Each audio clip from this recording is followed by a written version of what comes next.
RRB group D का exam नजदीक आता जा रहा है, अब तो बिल्कुल नजदीक आ चुका है। क्वेश्चन जो डाल रहा हूं देखते चलिए, एग्जाम में ऐसा ना हो कि ऐसा ही सेम सवाल आपके एग्जाम में चिपका दिया जाए। आज हमने कुछ क्वेश्चन उठाए जो सिटिंग अरेंजमेंट के क्वेश्चन पूछे गए हैं आपके पिछले साल। जो पिछला साल क्वेश्चन आया था मैंने हूबहू क्वेश्चन उठा दिया है। ध्यान रखना सेम सवाल छपेगा, डाटा चेंज हो जाएगा। कैसे अप्रोच इस्तेमाल करना है आज मैं सिखाऊंगा, और इसी अप्रोच के थ्रू आपको सारे क्वेश्चन सॉल्व करने हैं। चलिए पहला क्वेश्चन हम लेके आए हैं यहां से, और ये क्वेश्चन क्या कह रहा है, क्वेश्चन पर ध्यान दीजिए।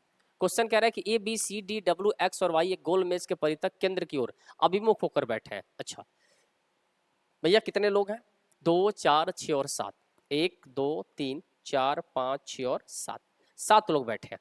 केंद्र की ओर चेहरा करके बैठे हैं, तो जब भी केंद्र की ओर चेहरा होता है तो ध्यान रखना इधर जाते हो तो आप राइट कहते हो, इधर आप जाते हो तो लेफ्ट कहते हो, क्योंकि फेस सबका कहाँ है, आप कहेंगे सर केंद्र की ओर है। कोई दिक्कत नहीं है, क्लियर है। अब सुनो क्या पहला लाइन कह रहा है, सी बी के ठीक बाईं ओर पड़ोस में बैठा है। अब सुनो सी बी के बाईं ओर, तो भैया बाएं का मतलब इधर जाना है, दाएं का मतलब इधर जाना है। तो कह रहा है सी बी के ठीक बाएं पड़ोस में, तो सी को यहां रख लो तो बी के ठीक बाएं पड़ोस में बैठ जाएगा, क्योंकि हमने कहा कि इधर जाने पर बायां और इधर जाने पर क्या होता है दायां। आगे कह रहा है डब्ल्यू ए के ठीक बाईं ओर पड़ोस में बैठा है। कह रहा है डब्ल्यू ए के ठीक बाईं ओर पड़ोस में, तो हम कंफर्म अभी नहीं कर सकते कि हम इसको कहां रखें, तो बस इतना ध्यान रखिए कि डब्ल्यू ए के ठीक बाईं ओर पड़ोस में बैठा है। आगे कह रहा है ए एक्स के बाईं ओर दूसरे स्थान पर बैठा है। अच्छा हम ये मान के चल सकते हैं ना कि हमारे हाथ में है कि डब्ल्यू ए के ठीक बाईं ओर पड़ोस में है, तो मान लेते हैं कि डब्ल्यू यहाँ है और ए के बाईं ओर पड़ोस से बैठा है, क्योंकि ये बाएं कहलाता है। आगे दिया कि ए एक्स के बाईं ओर दूसरे स्थान पर है। आगे कह रहा है ए एक्स के बाईं ओर दूसरे स्थान पर। एक बात बताओ, अगर ए को हम यहाँ रखेंगे तो क्या एक्स के बाईं ओर दूसरे स्थान पर हो सकता है, कभी नहीं हो सकता। तो इसके लिए हम क्या करें, तो जगह को चेंज कर सकते हो। हम एक्स को अगर यहाँ ले लें, ए को यहाँ ले लें, डब्ल्यू को यहाँ ले लें, तो ये पॉसिबल है। कैसे पॉसिबल है देखिए, तो डब्ल्यू ए के ठीक बाईं ओर पड़ोस में है, डब्ल्यू ए के ठीक बाईं ओर पड़ोस में है। ए एक्स के बाईं ओर दूसरा स्थान पर बैठा है, ए एक्स के बाईं ओर दूसरा स्थान पर बैठा है। डी बी के बाईं ओर तीसरा स्थान पर बैठा है। डी के बारे में कह रहा है कि भैया डी बी के बाईं ओर तीसरे स्थान पर बैठा है, तो बी के बाईं ओर पहला दूसरा तीसरा डी यहां रख सकते हैं। वाई के दाईं ओर तीसरा स्थान पर कौन बैठा है, तो जगह जो बचा वो किसके लिए बचा, तो वाई के लिए बचा। अब सवाल कह रहा है कि वाई के दाईं ओर, तो दायां इधर होता है, वाई के दाईं ओर तीसरा स्थान पर 1 2 3 कौन बैठा है, तो आप कहेंगे सर डी बैठा है, और यही आपका क्या हो जाएगा, आंसर हो जाएगा। क्लियर है। तो इस अप्रोच का इस्तेमाल करके सर्कुलर वाले जो क्वेश्चंस होते हैं सिटिंग अरेंजमेंट पे, वो आसानी से आप क्या कर सकते हैं, बना सकते हैं। राइट और लेफ्ट ध्यान रखिएगा, वो गलती नहीं होनी चाहिए। दूसरा हमारे पास क्वेश्चन है, A B C D N O और पी एक सीधी पंक्ति में उत्तर की ओर अभिमुख होकर बैठे हैं। अब देखिए इसमें कह रहा है कि उत्तर की ओर अभिमुख होकर,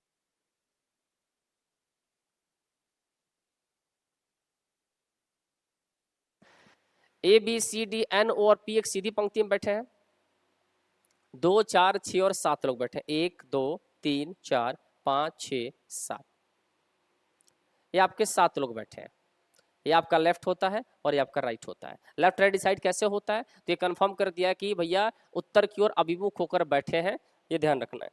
तो अगर उत्तर की ओर अभिमुख होकर बैठे हैं तो आपका लेफ्ट होता है और ये आपका क्या होता है, राइट होता है। पहला लाइन दिया है केवल एन पी के बाईं ओर बैठा है। कह रहा है केवल एन जो है वो पी के बाईं ओर बैठा है, बाकी पी के बाईं ओर कोई नहीं बैठा, ये मतलब वो है इसका। आगे दिया एन और ए के बीच केवल 4 व्यक्ति बैठे हैं। एन और ए के बीच में 4, 1 2 3 4, यहाँ कौन होगा, ये होगा। आगे दिया ओ और सी के बीच केवल बी बैठा है। कह रहा है ओ और सी के बीच केवल बी बैठेगा, तो एक बात बताओ, ओ और सी के बीच केवल बी बैठेगा, इसका मतलब ये ना हुआ ओ और सी के बीच केवल कौन बैठेगा, ओ और सी के बीच केवल बी बैठेगा, तो बी रख लीजिए। तथा ओ ए का निकटतम पड़ोसी नहीं है। अच्छा ये कंफर्म कर दिया भैया कि ओ इसका निकटतम पड़ोसी नहीं होगा, तो ओ यहाँ भी नहीं होगा, ओ यहाँ भी नहीं होगा, इसका मतलब ओ यहाँ हो जाएगा, सी यहाँ हो जाएगा और बी यहाँ हो जाएगा। नाम क्या बच गया, तो आप कहेंगे सर नाम जो बच गया वो डी बच गया, डी को यहाँ डाल दीजिए। क्वेश्चन क्या कह रहा है, पंक्ति के दाएं छोर पर कौन बैठा है, तो पंक्ति के दाएं छोर पर कौन बैठा है, तो इसका भी आंसर क्या होगा, डी ही होगा। क्लियर है, बिल्कुल सिंपल सवाल आपके एग्जाम में बनता है। बस अगर आप थोड़ा सा मेहनत कर देंगे ना, तो मुझे लग रहा है कि सेकंडों में आपके क्वेश्चंस बन जाते हैं ग्रुप डी के। चलिए अगला क्वेश्चन क्या है, अगला क्या है, 7 डिब्बे हैं A B C D E F और जी एक के ऊपर एक रखे गए हैं, यानी 7 डिब्बे एक के ऊपर एक सजा कर रखे गए हैं, लेकिन जरूरी नहीं है कि वैसी क्रम में हो। केवल सी को बी के ऊपर रखा गया, कह रहा है केवल सी को बी के ऊपर रखा गया है, केवल सी को ही बी के ऊपर रखा गया है, बाकी सबको इसके नीचे रखा गया है। तो इसके नीचे कितने बॉक्स हो जाएंगे, तो आप कहेंगे सर 5, कितने जी 5। क्योंकि टोटल कितने हैं 7। आगे कह रहा है बी और एफ के बीच केवल ई को रखा गया है, बी और एफ के बीच केवल किसको रखा गया है, ई को रखा गया है। ए के नीचे केवल जी है, ए के नीचे केवल जी है, बाकी कोई नहीं है, तो नाम किसका बच गया बाबू, तो आप कहेंगे sir A B C D E F, A B C D, D यहाँ बच गया, डी को यहाँ डाल दीजिए। क्वेश्चन पूछ रहा है कि एफ के नीचे कितने डिब्बे रखे गए हैं, एफ के नीचे कितने डिब्बे रखे गए, तो आप कहेंगे 3।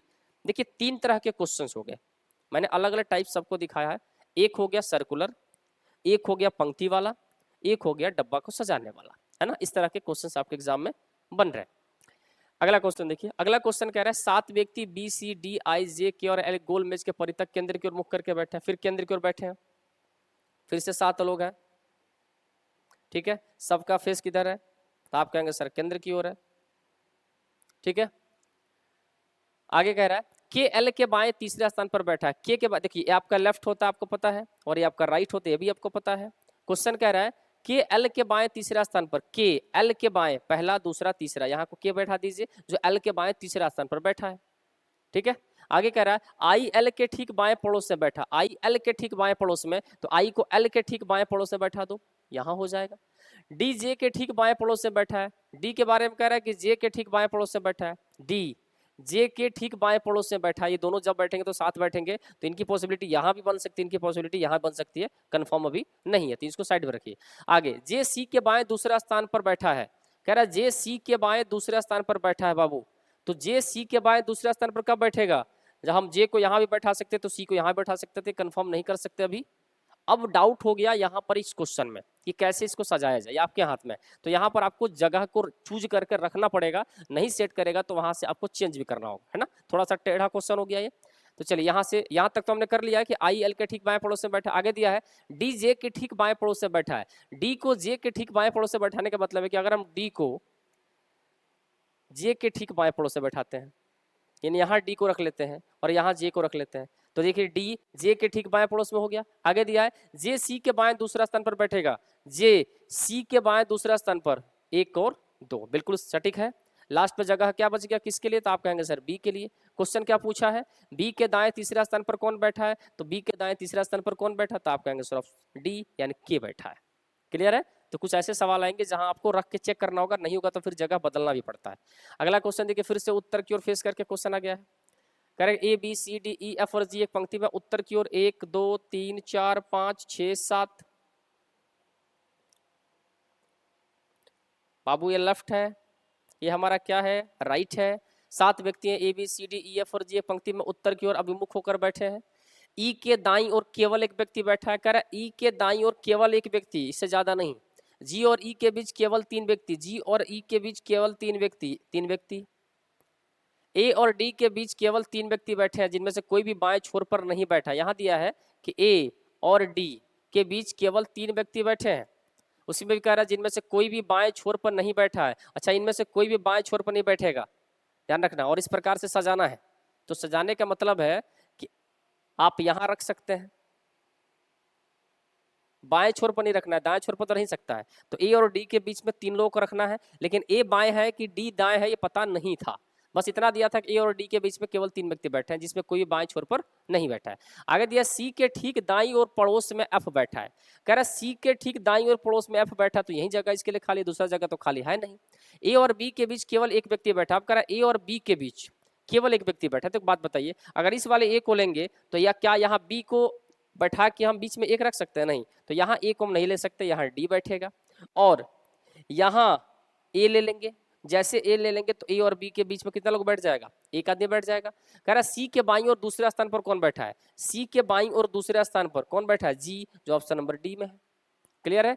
तो ये सवाल है आपके ग्रुप डी का, जिसका एग्जाम अगस्त फर्स्ट वीक से स्टार्ट होगा। तो इस सारे क्वेश्चन को देख के जाना, same as it is question छपेगा एग्जाम में, ध्यान रखिएगा। चलिए फिर मिलते हैं दूसरे कंटेंट के साथ, तब तक आप देखते रहिए हमारा वीडियो। धन्यवाद।